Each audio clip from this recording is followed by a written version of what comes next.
जय जय श्री सीताराम, जय श्री राम। आप सभी मेरे फेसबुक और यूट्यूब के दर्शकों को पंडित भोला तिवारी का सादर प्रणाम।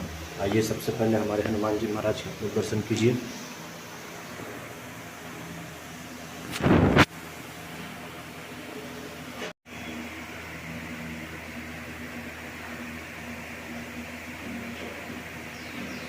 हमारे हनुमान जी महाराज का आप लोग सब दर्शन कीजिए।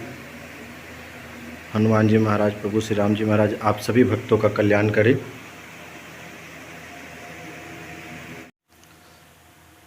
तो मित्रों, मेरे सभी फेसबुक के चाहने वाले सभी फेसबुक के मित्रों, मैं आपसे एक बहुत ही ज़रूरी बात करने के लिए और बहुत ही चर्चित विषय जो चल रहा है, जीवित पुत्रिका व्रत का निर्णय, तो मैं उसके विषय में आप लोगों से बात करने के लिए उपस्थित हुआ हूँ। मैं भी पिछले कुछ दिनों से सोशल मीडिया पर एक्टिव हूँ, तो मैं देख रहा हूँ कि बहुत सारे आचार्य लोग सब अपना अपना मत प्रस्तुत कर रहे हैं। तो मैं भी, ये देखिए, मैंने भी बहुत जगह से और बहुत सारे ग्रंथों में से कुछ कुछ चीज़ संकलन करके आप लोगों के लिए लेकर के आया हूँ। मैं यह तुच्छ प्राणी तो हूँ कि मैं इतना बड़ा व्रत का निर्णय सभी लोगों के मत के अनुसार मैं अपना निर्णय देना चाह रहा हूँ। मैं आप लोगों के सामने यह बताना चाह रहा हूँ कि जीवित पुत्रिका का व्रत जो है वो किन सिद्धांतों पर बना गया है और किन सिद्धांतों पर हमारे ऋषि महर्षि ने इस व्रत की रचना की थी और इस व्रत का प्रादुर्भाव हुआ था। तो मैं जिस समाज में रहता हूँ, मैं झारखंड राज्य के जमशेदपुर के आदित्यपुर क्षेत्र में रहता हूँ। इस समाज में हमारे बिहार के बहुत लोग रहते हैं और बिहार में भी अलग अलग क्षेत्र के अलग अलग ज़िला के लोग रहते हैं। इसमें मैथिलवासी भी हैं और आरा और छपरा के ज़िला के भी लोग हैं जो मैथिलवासी मैथिल के पंचांग मतानुसार चलने वाले, बनारस के पंचांग मतानुसार चलने वाले। तो कहने का मतलब क्या है कि अब मैथिलवासी जो है वो शुद्ध अष्टमी को व्रत करते हैं और बनारस मतानुसार जो है उसमें दिया गया है कि उदया तिथि अष्टमी को माना गया है। ठीक है। अब मैं भी एक कुछ है, जैसे राजमार्तंडे महर्षि भृगु संहिता में क्या कहते हैं कि स्त्रियः प्रकुर्वन्ति तथा सुनम सूर्योदय जीवित पुत्रिका स्यात्। यानी क्या कहते हैं कि सूर्योदय व्यापनी, जो सूर्योदय काल में रहने वाली अष्टमी तिथि है, उस तिथि को जीवित पुत्रिका व्रत करना चाहिए।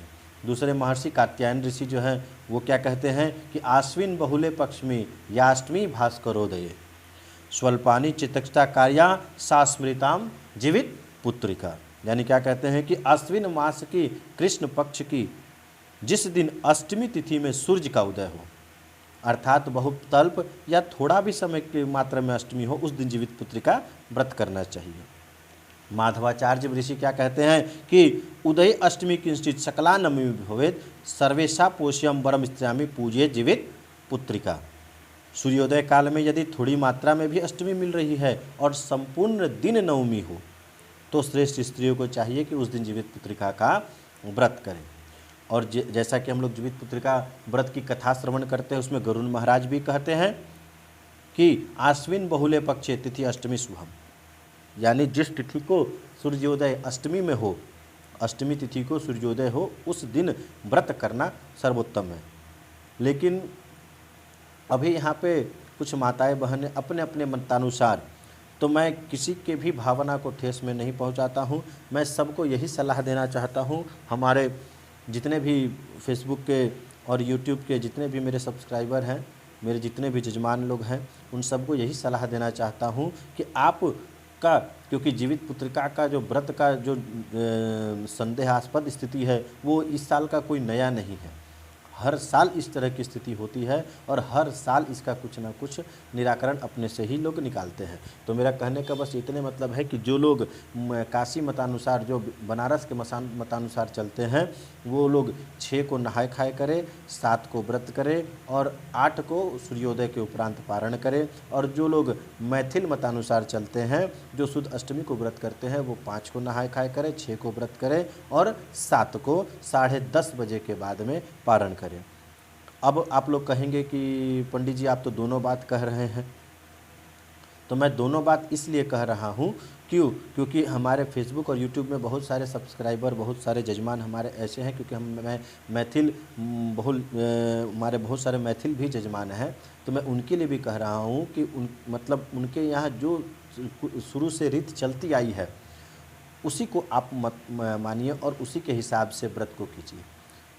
क्योंकि व्रत जो होता है ना, वो व्रत जो है मन की श्रद्धा का प्रतीक है, मन की शुद्धता का प्रतीक है।